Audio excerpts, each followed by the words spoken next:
Hello दोस्तों, स्वागत है आप सभी लोगों का हमारे चैनल कॉमिक्स हीरो पर। दोस्तों, हमारी आज की कॉमिक्स है राज कॉमिक्स की पेशकश इंस्पेक्टर स्टील की कॉमिक्स, जिसका नाम है कोबरा। तो चलिए दोस्तों, कोबरा का पार्ट 1 है ये, शुरू करते हैं।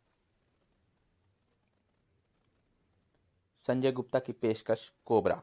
संपादक मनीष गुप्ता, लेखक हनीफ अजहर, चित्रकार नरेश कुमार, सहायक सुरेश डीगवाल, कैलीग्राफी तुलाराम आजाद। बस इंस्पेक्टर स्टील की कहानी यहीं खत्म। हिस। कोबरा का जहर उसके मस्तिष्क को गलाकर बाहर निकाल देगा और राजनगर पुलिस के पास रह जाएगा एक टीन का डिब्बा। हिस। इंस्पेक्टर स्टील इंसान और रोबोट का मिला जुला रूप, जिसके लौह शरीर में जहां आधुनिक एवं विकसित कंप्यूटर प्रणाली मौजूद है, वहीं मौजूद है एक इंसान का जीता जागता मस्तिष्क भी। Inspector steel Rajnagar police force का एक ऐसा अनोखा सिपाही जो रात दिन 24 घंटे बिना थके बिना आराम किए अपराध और अपराधी से लड़ने के लिए उपलब्ध है। Hello inspector steel, I am doctor Anish, how are you. एक झटके से उठा इंस्पेक्टर स्टील और घूम गई उस स्थान के चारों तरफ उसकी निगाहें। उसके मस्तिष्क में गूंजते कई सवाल। उससे पहले ही उसके कानों में गूंजी डॉक्टर अनीस की आवाज़। Relax inspector, relax. तुम इस समय दुश्मनों के यहाँ नहीं बल्कि पुलिस हेडक्वार्टर में ही बनी लैब में हो।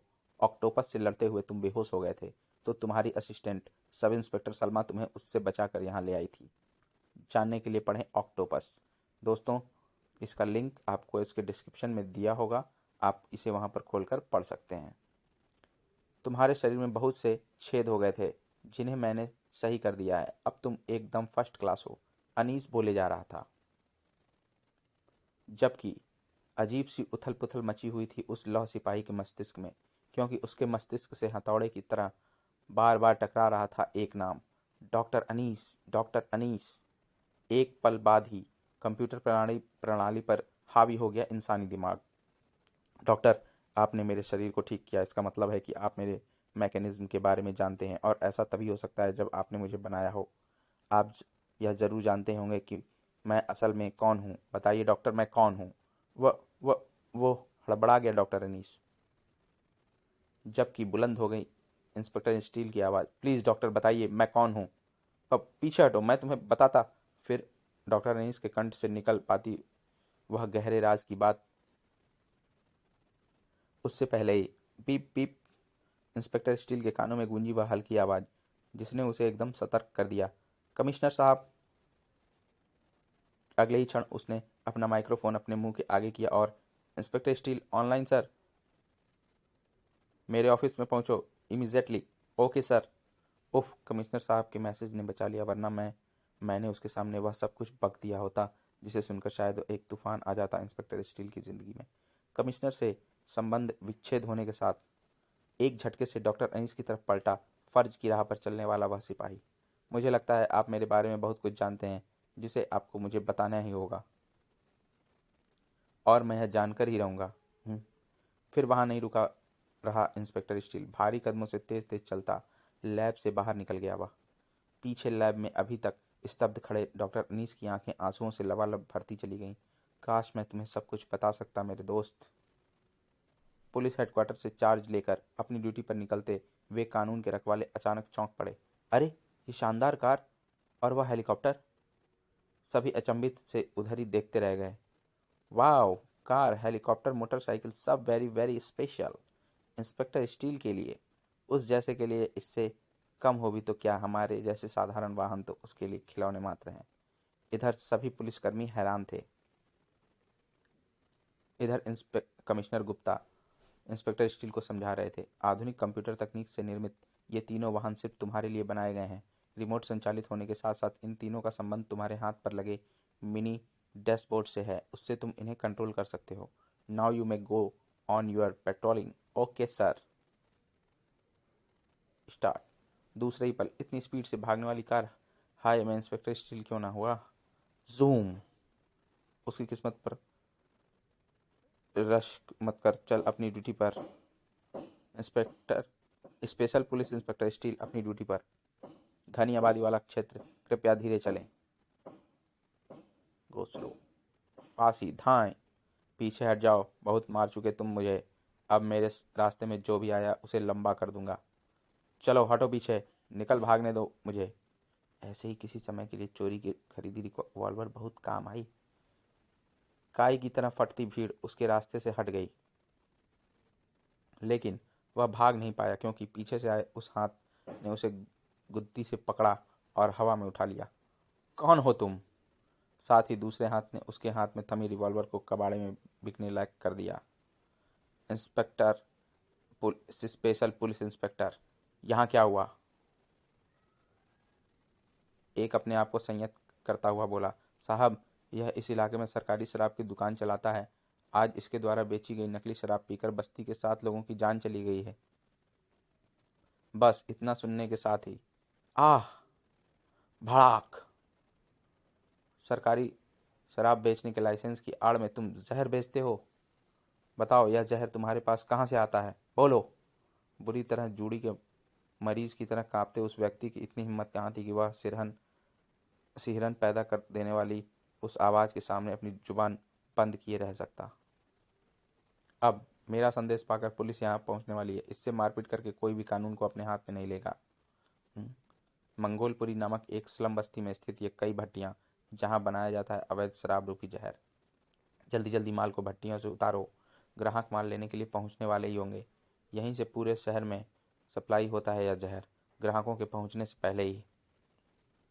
पहुंची वह तबाही, जूम, धड़ाक, जो सारी भट्टियों को तबाह करके ही रुकी, और उसमें से निकला वह तबाही का दूत।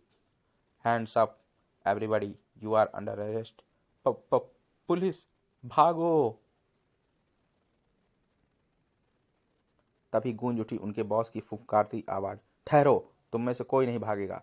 भागेगा तो यह कार्टून पुलिस वाला, और वो भी इस दुनिया से, और उसे भगाएगा ताइपैन। हिस।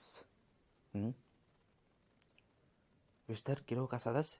तो यह नशीले जहर का धंधा उन्हीं का फैलाया हुआ है। इंस्पेक्टर स्टील सोचता ही रह गया और ताइपैन ने हवा में लहराकर उस पर वार भी कर दिया। सड़ाक। जोंक की तरह इंस्पेक्टर स्टील से आ लिपटा ताइपैन। हिस। अब दुनिया का सबसे तेज जहर तेरे शरीर में पहुंचेगा, मेरे दांतों के जरिए। ओह।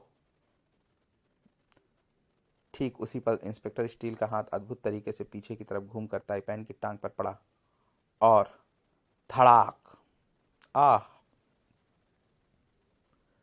अब उधर ताइपैन हवा में लहराया और इधर कलाबाजियां खाते हुए इंस्पेक्टर स्टील ने अपनी पिस्तल संभाल कर उससे फायर कर दिए। ब्लूम ब्लूम। आह। आह। बेहोश होकर कटे पक्षी की भांति नीचे गिरा ताइपैन और इंस्पेक्टर स्टील। यह तो एकदम छलावा है, इससे बचना है तो भागो। भागते तो वे तब जब वह छलावा उन्हें भागने का मौका देता। Don't move. कोड़े की फटकार से उस आवाज ने सभी के पैरों को मानो फेविकोल से चिपका दिया। फिर, inspector steel speaking sir, force भेजिए। आनंद फानन में वहां पहुंची पुलिस फोर्स ने सभी को गिरफ्तार कर लिया, जिसका सारा श्रेय उस अनोखे सिपाही को जाना ही था जिसका नाम था इंस्पेक्टर स्टील। बाहू, ऐसा हुआ तो हम जैसों का क्या होगा जिनको रिश्वत का माल खाए बिना रात को नींद नहीं आती। अगर इंस्पेक्टर स्टील के काम करने का यही तरीका रहा तो कुछ ही दिनों में या तो सारे अपराधी जेल में होंगे या यह शहर छोड़कर भाग जाएंगे। पूरे शहर की तरह इस इमारत में भी इंस्पेक्टर स्टील की चर्चा थी। 2 ही दिनों में इंस्पेक्टर स्टील ने विस्तर गिरोह को 2 बार मात दी है। हमारे कई साथियों को गिरफ्तार भी कर लिया है। वो तो गनीमत है कि हमारा कोई भी साथी हमारे हेडक्वार्टर के बारे में नहीं जानता, वरना जानते हो क्या होता? उसके हाथ हमारी गर्दनों तक भी पहुंच चुके होते। कोबरा, इस विषय में क्या हो सकता है महान असगर? बेवकूफ, बेवकूफ हो तुम कोबरा। दुनिया के सबसे जहरीले साथी तुम्हारे पास हैं और तुम पूछ रहे हो कि क्या हो सकता है?